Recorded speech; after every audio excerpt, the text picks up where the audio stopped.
Good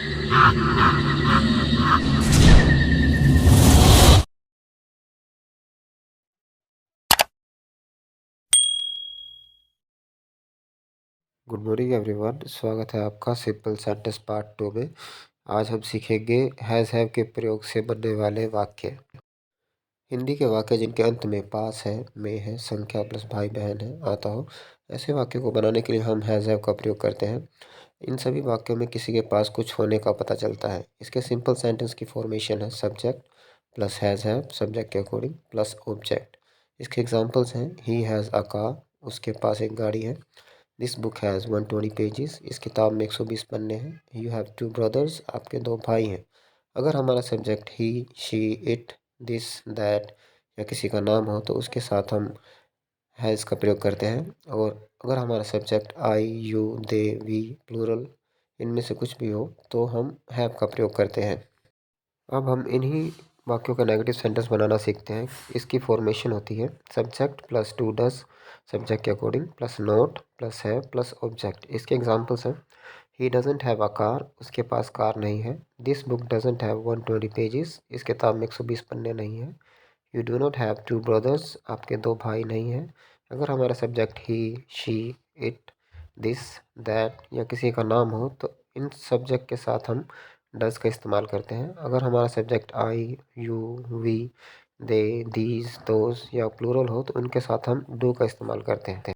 students अक्सर इन वाक्यों का नेगेटिव बनाने में 2 मिस्टेक करते हैं। या तो वो हैज़ और हैव के बाद सीधा नोट लगा देते हैं या फिर डज नॉट के साथ हैज़ का इस्तेमाल करते हैं, जो कि दोनों ही गलत हैं। सही सेंटेंस इस तरह से होंगे कि he doesn't have a car या you do not have a car. जो ऊपर लिखे गए वाक्य हैं जैसे he has not a car, you have not a car या he doesn't has a car, ये तीनों ही गलत हैं। नीचे वाले दोनों सेंटेंस सही हैं। हमेशा याद रखें कि डज नॉट और डू नॉट के साथ नेगेटिव सेंटेंस में हमेशा हैव ही आता है। इंट्रोगेटिव सेंटेंस में भी हैव का ही इस्तेमाल होगा। हैज़ का इस्तेमाल हम लोग केवल अफर्मेटिव या फिर पॉजिटिव सेंटेंस में ही करते हैं। अब आता है हमारा इंट्रोगेटिव या प्रश्नवाचक वाक्य। इनको बनाने की फॉर्मेशन है do does plus subject plus have plus object. इसके एग्जांपल्स हैं does he have a car, क्या उसके पास कार है। Does this book have 120 pages, क्या इस किताब में 120 पन्ने हैं।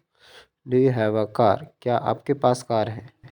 कई स्टूडेंट्स के मन में ये सवाल आता है कि ये सभी वाक्य क्या से शुरू होते हैं, तो इसके लिए हम व्हाट का यूज़ क्यों नहीं करते। तो इसका रीज़न ये है कि इंट्रोगेटिव या प्रश्नवाचक वाक्य 2 तरह के होते हैं।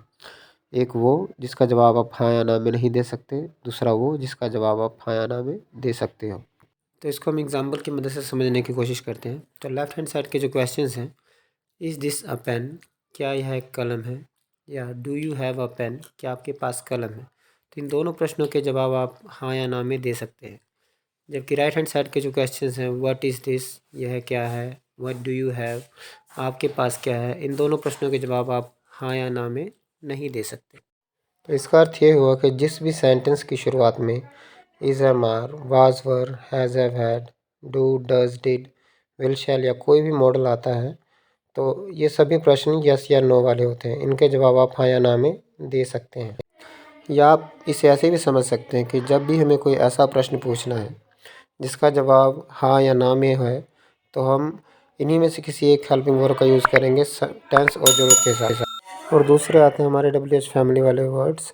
यानी जब भी हमें ऐसे प्रश्न पूछने हैं जिनका जवाब हाँ या ना में नहीं आता है तो हम व्हाट, वाई, वेयर, हु, हुम, हाउ, विच, व्हेन इनमें से किसी एक वर्ड का यूज़ करेंगे अपनी ज़रूरत के हिसाब से। अब आते हैं हम अपने आखिरी सेंटेंस पे, जो कि है इंट्रोगेटिव प्लस नेगेटिव सेंटेंस। इसको बनाने के लिए हम इंट्रोगेटिव सेंटेंस में ही अगर सब्जेक्ट के बाद अगर नोट लगा दें तो ये हमारी फॉर्मेशन बन जाती है, जो कि है do does plus subject plus note plus have plus object. इसके एग्जांपल्स हैं does he not have a car, क्या उसके पास कार नहीं है। या दूसरा है do you not have a car, क्या आपके पास कार नहीं है।